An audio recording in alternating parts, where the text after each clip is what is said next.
He thinks he's going to time me. It's not going to work. He's going to pretend.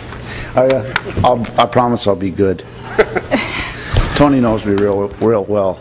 I have a tendency to run off at the mouth a lot of times. I shouldn't say that. I talk. It takes a long time for me to tell a story. All right, he's going to hold up the stop.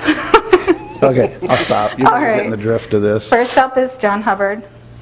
Your first question, what are the biggest challenges and issues facing Michigan, and how do you propose to solve these problems? Okay, it's Jack Hubbard. Yeah, I don't Jack. know why they put John. Yeah, Jack. Oh, sorry. Jack Hubbard. The biggest issue that I feel are jobs. We can solve a lot of the problems in the state of Michigan by putting everybody to work, and that is the big issue, because with the jobs you're not only creating income for individuals, but you're creating revenue for the state of Michigan.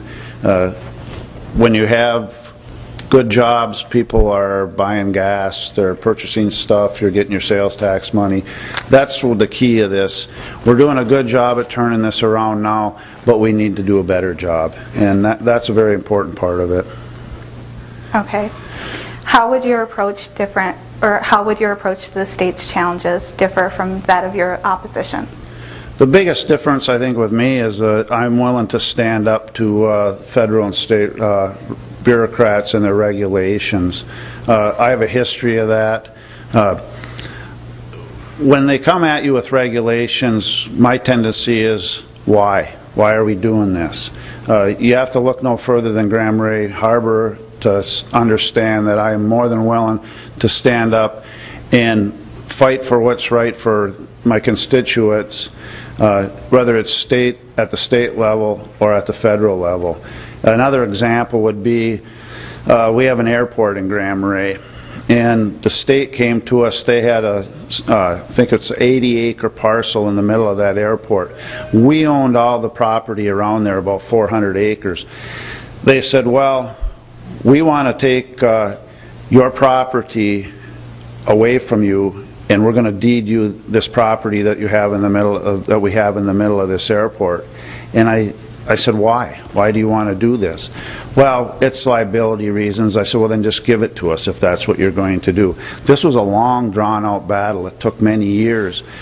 I did not want to relinquish any of that property because it was timberlands on that property, and we were managing that timberlands and bringing in income to the township. Every 20 years we cut that off.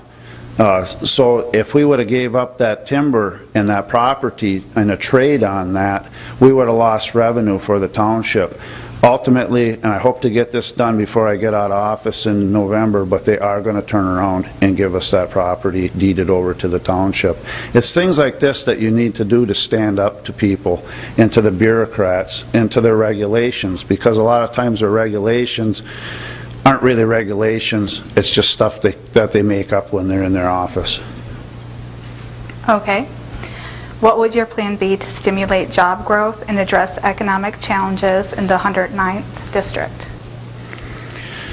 The biggest thing that we need to do is to get the state and government regulations off the back of small businesses and entrepreneurs. We need to push ahead, be very friendly. I feel the state needs to be friendly to small businesses and to entrepreneurs, because that's where our jobs are going to come from. There's a lot of people that are watching the state turn around and are very interested in starting new small businesses, and that's going to be a big key in it. All right, thank you. How did I do? 5 minutes? Not even 3.5 minutes. Really? I'm going to stay up there.